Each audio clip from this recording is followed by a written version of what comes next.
Hey there and welcome back. This is Felix from Goldhammer Vintage Watches. If you look around at the wrists of many stars and celebrities, you're able to spot a lot of watches from Audemars Piguet or Rolex. However, there's another company whose history goes back even further than those two brands. One whose tradition is almost as long as of Omega and Patek Philippe, and that is Chopard. Today Chopard is not only one of the last major family-owned companies left in the watch industry, but also nothing less than a truly integrated high horology manufacturer.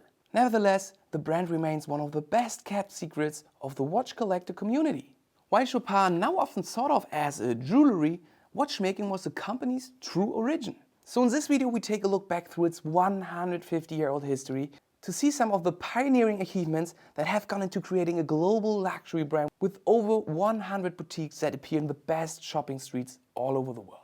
LU Chopard was founded in 1860 by Louis Ulysse Chopard. He was inspired at a young age by his father, a beekeeper, to learn the craft of watchmaking, and at the tender age of 24 he set up his first workshop in his Swiss hometown of Saint-Villiers, Switzerland.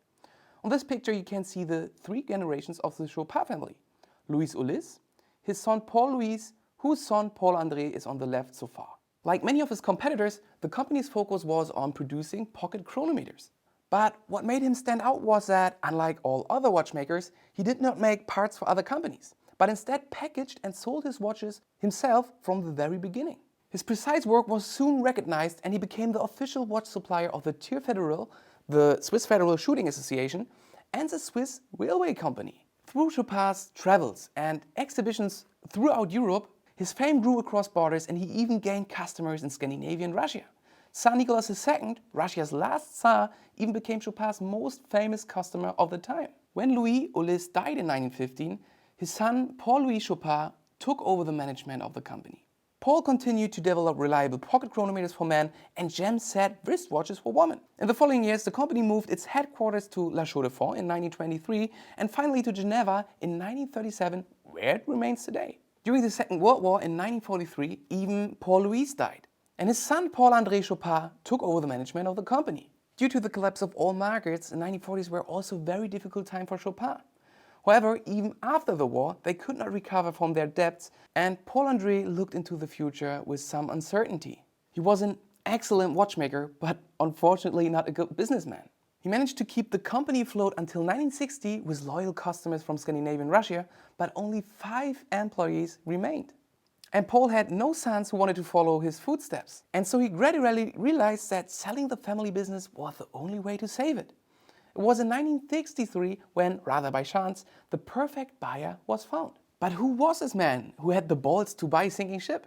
His name was Karl Scheufele III. Scheufele was a third-generation German businessman, goldsmith and watchmaker, and here of the jewelry and watch manufacturer SCH. Nowadays, a completely unknown name, but in the beginning of the 19th century, very well known. So apparently he had enough money and the balls as well. Scheufele and Chopard instantly hit it off.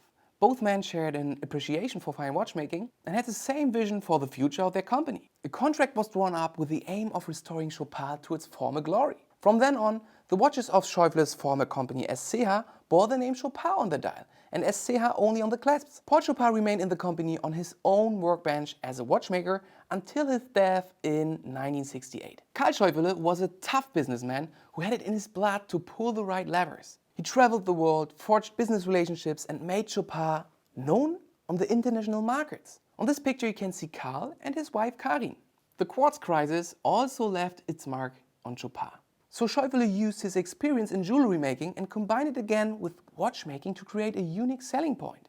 They started to produce opulent gem-set lady watches that would define the brand in the decades that followed. Furthermore, he created the so-called Happy Diamonds line in 1976. Each watch contains 30 diamonds individually set in gold cases. Sandwiched between 2 sapphire crystals, the diamonds floated freely around a central dial. The design was an absolute success and boosted sales significantly. Chopard also received several awards for the Happy Diamonds in the 1970s. Since then, the concept of floating diamonds has become synonymous with the brand's jewelry and also lives in the current Chopard collections. Gem-set watches make Chopard famous and successful, and so the step the company took in 1980 was even more surprising. Scheufele's 22-year-old son Karl Friedrich designed Chopard's first steel sport watch, the St. Moritz. Understandably, his father was not a fan at first, as this design was far away from anything Chopard was known for.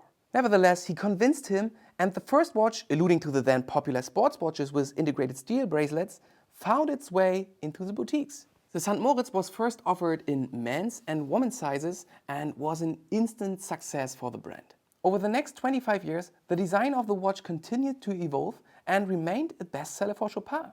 Although the design and release of the St. Moritz was Carl Friedrich's first major success with Chopard, it was certainly not to be his last. Our final item for today is the connection between Chopard and an Italian car race. The Italian classic car race Mille Miglia has long been associated with Chopard under the leadership of Karl Scheufele, who's an enthusiastic classic car racer. It commemorates a popular race that took place between 1920 and 1950. In today's annual race, cars are not allowed to have been manufactured after 1957 and must have been registered in one of the original races. Only 450 cars can go on the start, and it's the crème de la crème of the European jet set that often appeared. Chopard has been a partner of the race since 1988 and each year produced a Mille Miglia GTS watch that reinterprets the design features of the 1941 to 57 cars, inspired by the elegant curves and groundbreaking technology of the classic cars at the time. So that's all from today. We hope you enjoyed this video and learned something new about Chopard's history. So have a great day and hope to see you in our next video.